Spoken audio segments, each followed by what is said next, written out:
Fala Alfredão, fala Jéssica, e aí, tudo bem com vocês? Galera, vamos continuar? Embriologia, agora sim, desenvolvimento embrionário, aula maravilhosa que você não pode deixar de estudar.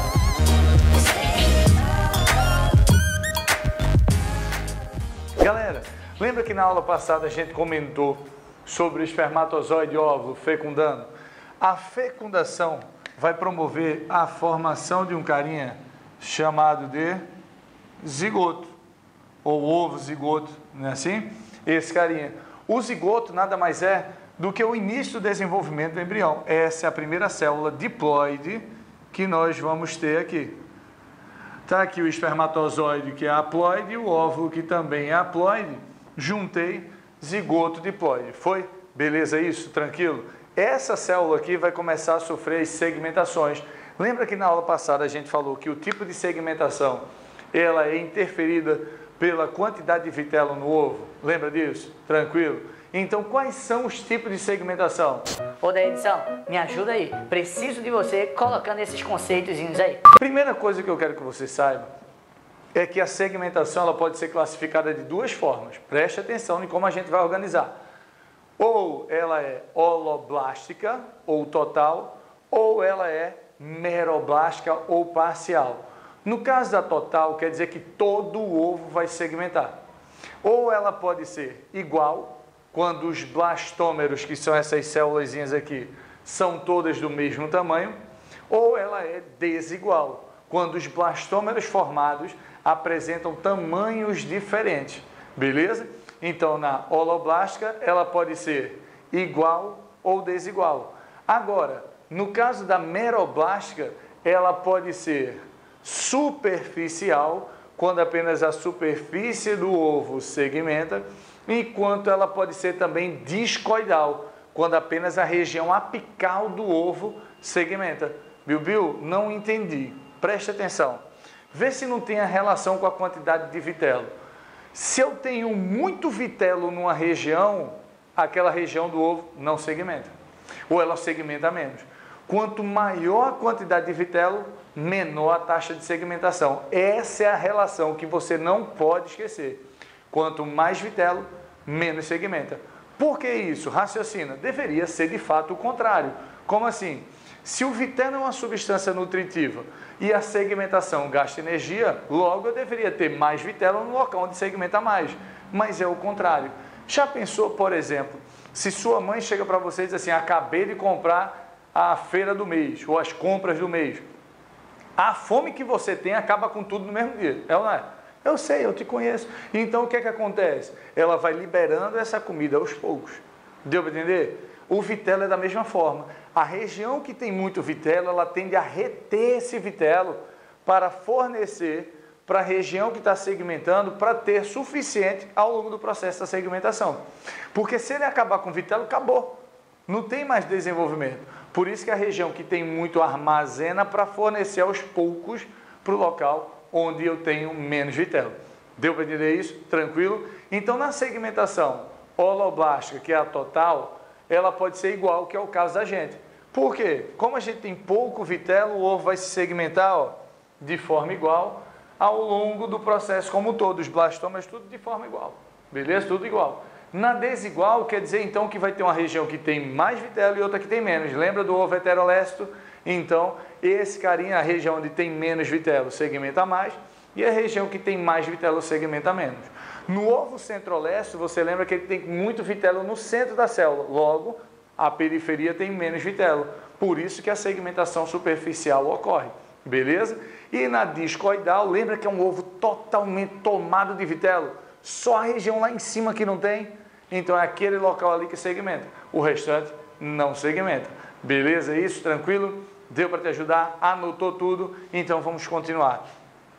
As segmentações ocorrem, né, ao longo desse processo como um todo. E como eu falei, cada célulazinha dessa aqui é chamada de blastômero. Lembrando que esse blastômero aqui são células indiferenciadas, O que quer dizer isso?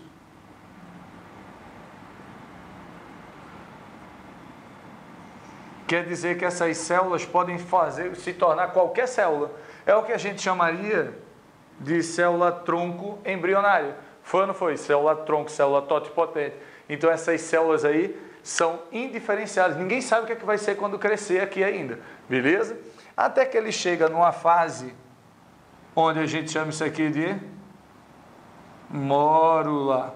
Beleza? Mórula, ela é formada por algumas dezenas de células. Essas células aqui ainda, tronco, né, o totipotente ou pluripotente, na verdade tronco mesmo, tronco embrionário, tronco raiz, né, tronco Nutella não. Esses blastômerozinhos aqui.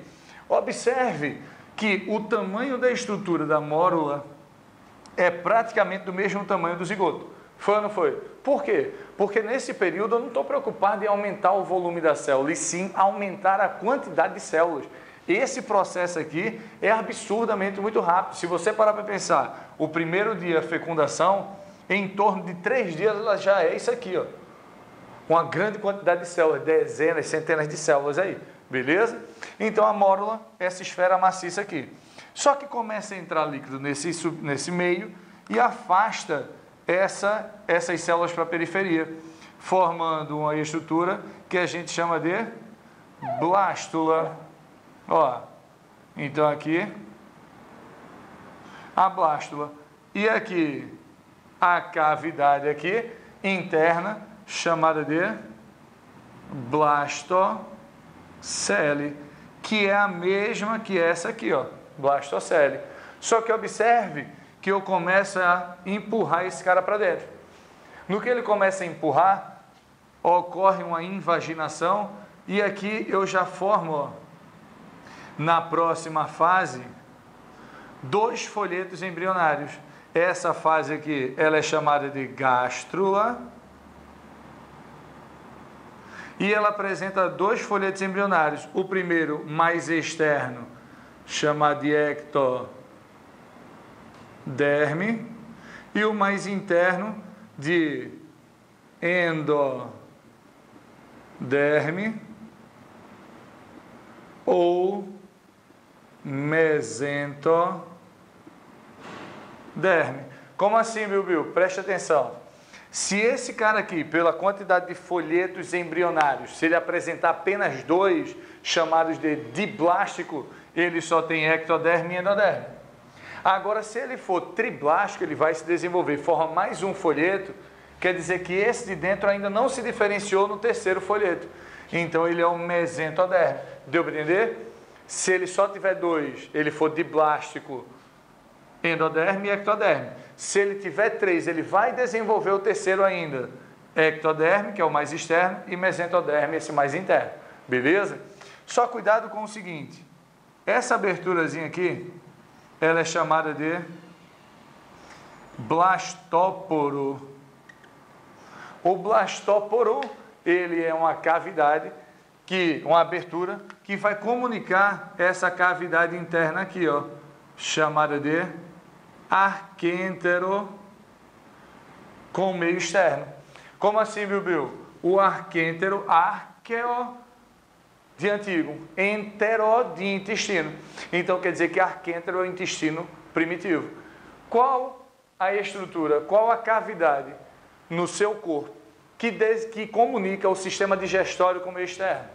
Me diga aí. Isso, a boca. E a outra? É o ânus. Deu para entender? Então o blastóporo, ou ele dá origem à boca, ou origina o ânus. Beleza? Se o blastóporo origina a boca, a gente chama esse cara de protostomado. Olha o nome. Protostomado. Beleza? Agora, se esse cara dá origem ao ânus, a gente chama ele de deuterostomado. Beleza? Então quer dizer que protostômio dá origem à boca e deuterostômio dá origem ao ânus. Olha aqui, ó, para você não esquecer mais nunca. Protoboca deu ânus. Diga comigo. Protoboca deu ânus. Foi? Não esquece mais nunca. Então, tá aí. Em seguida, entra na nova fase chamada de neurula. A neurula vai passar por um processo de organogênese. E aí a gente finaliza com todas as estruturas aqui, ó. A camada mais externa, chamada de ectoderme. Essa cavidade interna aqui, ó, que é o arquêntero.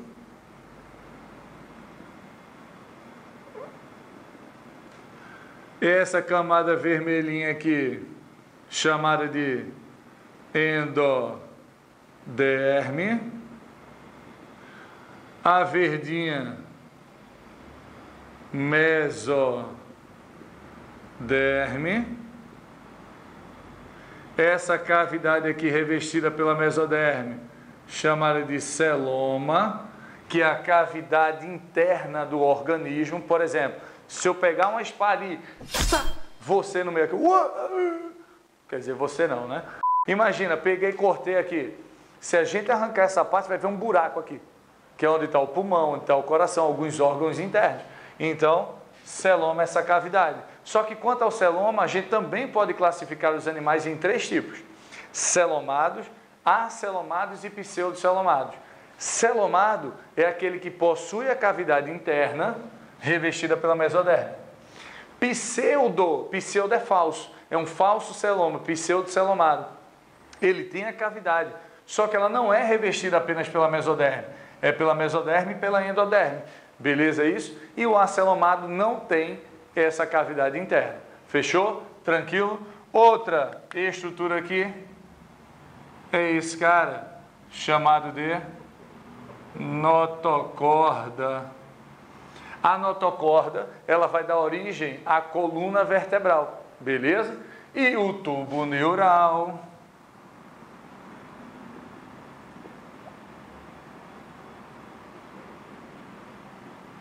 vai dar origem à nossa medula, sistema nervoso central como um todo. Beleza, galera? Tranquilo? Deu para pegar essa parada todinha aqui? Biu, foi muita coisa, foi. Hoje foi pesadão, hoje eu dei aquele tapa. Eu sei, mas eu sei que tu entendeu. Eu sei que tu pegou a parada. Pega esse material agora, ó, vai papirar, vai ler, lê ele, faz o teu resumo, faz aqueles posts que eu sei que tu tá postando no Instagram, aquela paradinha lá do resumão e cai dentro das questões. Beleza, galera? Alfredão, Jéssica, tamo junto, até a próxima. Por hoje é um K, é um B, é um osso, acabou-se.